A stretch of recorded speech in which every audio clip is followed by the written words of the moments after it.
Hello दोस्तों, कैसे हो आप। मैं भावना, स्वागत है आपका आपके ही यूट्यूब चैनल स्टूडेंट इंडिया पर।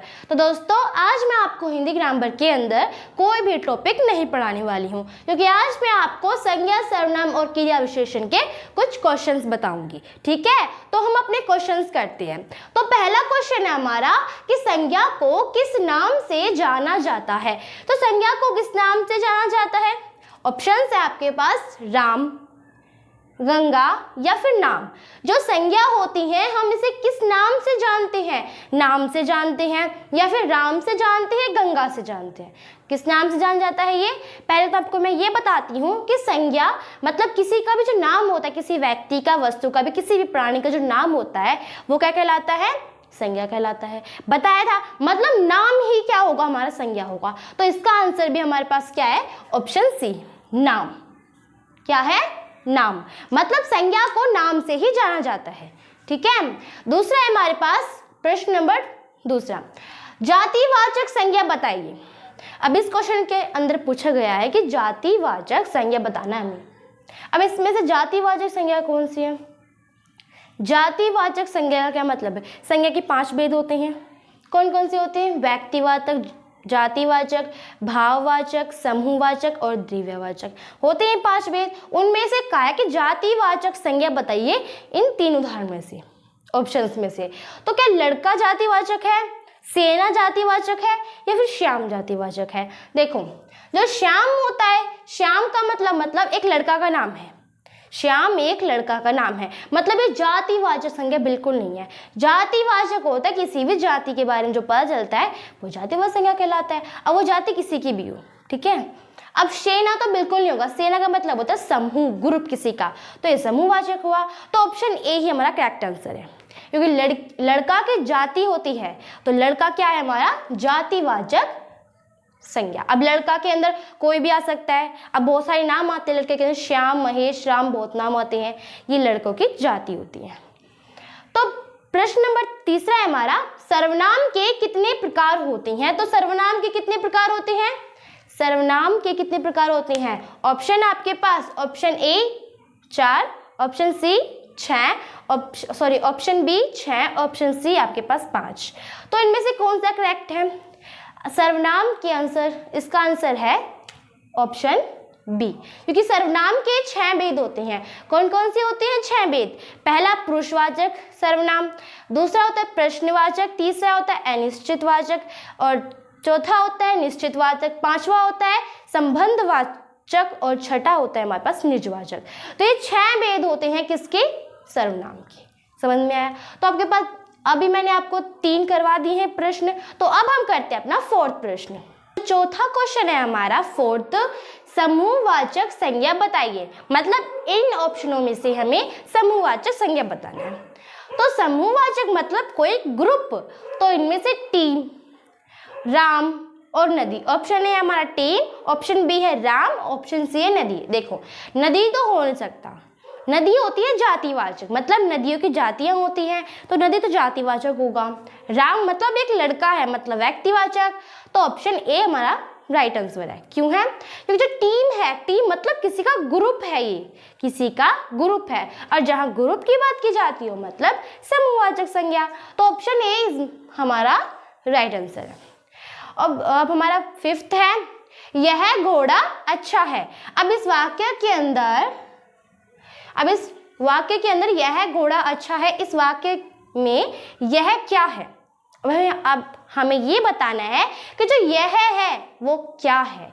संज्ञा है, सर्वनाम है या फिर विशेषण है? देखो, इसमें जो यह है ये हमारा सर्वनाम है। ऑप्शन ए संज्ञा, ऑप्शन बी सर्वनाम, ऑप्शन सी विशेषण। तो इसमें ऑप्शन बी हमारा राइट है। क्यों है राइट? क्योंकि जो संज्ञा होती है, संज्ञा मतलब किसी का भी नाम होता है, और यह किसी का नाम नहीं है। और जो विशेषण होता है जिसमें हम क्या अच्छे बुरे की बात की जाती है वो विशेषण में आते हैं। गुण दोष के बारे में पता चले तो इसमें गुण दोष के बारे में बता रखा। और जो सर्वनाम होता है संज्ञा के स्थान पे यूज होता हो, और यह घोड़ा अच्छा है, इसमें जो यह है ये सर्वनाम है। ठीक है, तो ये हमारे 2 प्रश्न और हो चुके हैं, 4th और 5th। तो आगे बढ़ते हैं हमारा 6th और 7th प्रश्न है कि मोहन सुंदर लिखता है। क्रिया विशेषण, मतलब मोहन सुंदर लिखता है, इसके अंदर हमें बताना है कि क्रिया विशेषण कौन सी है। तो ऑप्शन है हमारे पास कि मोहन क्रिया विशेषण है, या सुंदर क्रिया विशेषण है, या फिर लिखता क्रिया विशेषण है। पहले तो आपको ये बता देती हूँ कि क्रिया विशेषण क्या होते हैं। तो क्रिया विशेषण होते हैं जो शब्द क्रिया की विशेषता बताती हो वो क्रिया विशेषण कहलाते हैं। मतलब जो काम हो रहा हो, क्रिया क्या होती है, जो काम हो रहा हो और उसकी जो विशेषता बता दी वो क्या कहलाता है, क्रिया विशेषण कहलाएगा। ठीक है, तो इस वाक्य के अंदर पहले तो ये बताइए क्रिया कौन सी है। तो क्रिया है लिखता, लिखता है ये क्रिया है। अब क्रिया की विशेषता क्या है, कौन बता रहा है क्रिया की विशेषता, सुंदर क्या है, ये है क्रिया विशेषण। देखो मोहन है संज्ञा, संज्ञा मतलब किसी का भी नाम हुआ तो वो संज्ञा हुआ। लिखता है मतलब क्रिया है, काम हो रहा है। अब क्रिया की विशेषता किसने बताई है, सुंदर ने। क्रिया की विशेषता जो बताता है वही क्रिया विशेषण कहलाता है। इसलिए जो क्रिया है, लिखता के है की विशेषता सुंदर ने बताई है। तो जो सुंदर है ये क्या है, क्रिया विशेषण है। तो इसके अंदर ऑप्शन बी यानी कि सुंदर हमारा राइट आंसर है। ओके, तो सातवां है जो शब्द क्रिया की विशेषता प्रकट करते हैं उन्हें क्या कहते हैं। अभी मैंने आपको बताया कि जो शब्द क्रिया की विशेषता बताते हैं वो क्या कहलाते हैं, क्रिया विशेषण। तो ऑप्शन है ए है हमारे पास संज्ञा, ऑप्शन बी है सर्वनाम और ऑप्शन सी है क्रिया विशेषण। तो इसके अंदर option C is the right answer, क्योंकि जो शब्द क्रिया की विशेषता बताता है वो क्रिया विशेषण कहलाता है। और संज्ञा क्या होती है, संज्ञा होता है किसी का भी नाम, संज्ञा का संबंध नाम से होता है। अगर पूछ लिया जाए कभी भी एग्जाम में या एग्जाम के ही प्रश्न होते हैं, तो अगर कहीं पे ऐसा पूछ लिया जाए कि आप ये बताइए संज्ञा का संबंध किससे होता है, या फिर ऐसे पूछ लिया जाए कि संज्ञा किस नाम से जाना जाता है, तो नाम ही आएगा आंसर, संज्ञा नाम से ही जाना जाता है। ओके, तो अब आपका 6th और 7th भी हो चुका है। तो अब हम करते हैं अपने नेक्स्ट क्वेश्चन, कौन कौन से, 8th और 9th है क्रिया विशेषण के कितने भेद हैं। तो अब हमें ये बताना है कि क्रिया विशेषण के भेद कितने होते हैं। तो क्रिया विशेषण के भेद होते हैं, ऑप्शन देख लेते हैं। ऑप्शन ए है 4, ऑप्शन सी है 6, ऑप्शन बी है 6 और ऑप्शन सी है 10।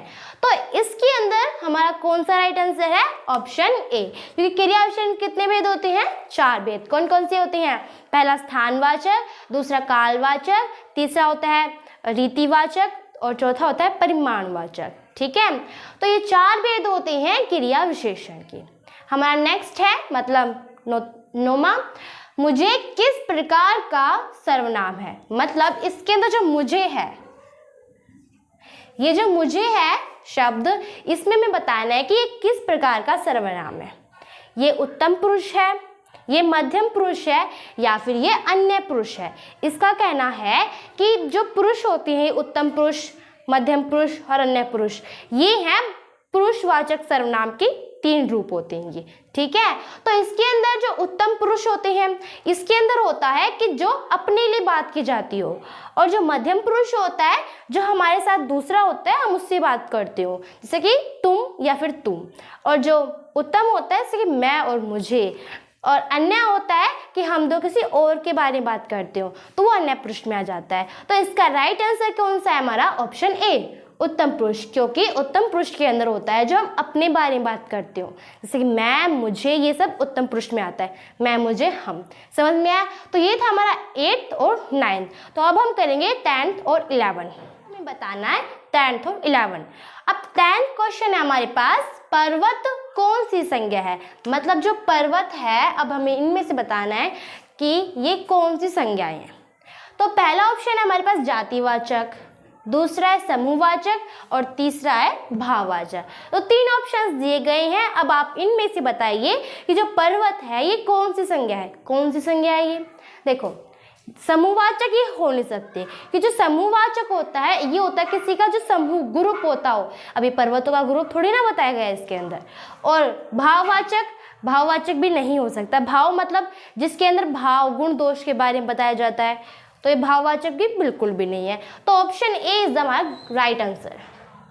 ऑप्शन जो ए है जातिवाचक संज्ञा, ये राइट है, क्योंकि जो जाति है मतलब पर्वतों की जातियाँ, पर अगर उसके अंदर एक नाम आता पर्वत का हिमालय तो हम इसे व्यक्तिवाचक बोल देते, परंतु इसने पर्वत बोला, मतलब पर्वतों की जातियां। तो ये हमारा ऑप्शन ए राइट आंसर है, क्योंकि जो पर्वत है ये जातिवाचक संज्ञा है। समझ में आया आपको? तो ऑप्शन 11 मेरा क्वेश्चन 11 है कि भाववाचक संज्ञा बनाइए लड़के में से। जो ये लड़का है, अब बताइए कि इनमें से भाववाचक कौन सा है। तो ऑप्शन ए है लड़कापन, ऑप्शन सी है, ऑप्शन बी आएगा यहाँ पे, तो ऑप्शन बी है लड़काई, ऑप्शन सी है लड़कपन। तो इसका आंसर आप बताएंगे मुझे कमेंट सेक्शन में, ठीक है। अगर आपको मेरी वीडियो अच्छी लगी हो, मैंने जो आपके लिए 11 क्वेश्चन बनाए हैं, अगर आपको ये वीडियो मेरी अच्छी लगी हो तो उसे लाइक, सब्सक्राइब एंड शेयर ज़रूर करना, ठीक है। और अपने दोस्त को भी शेयर ज़रूर करना। Thanks for watching my video.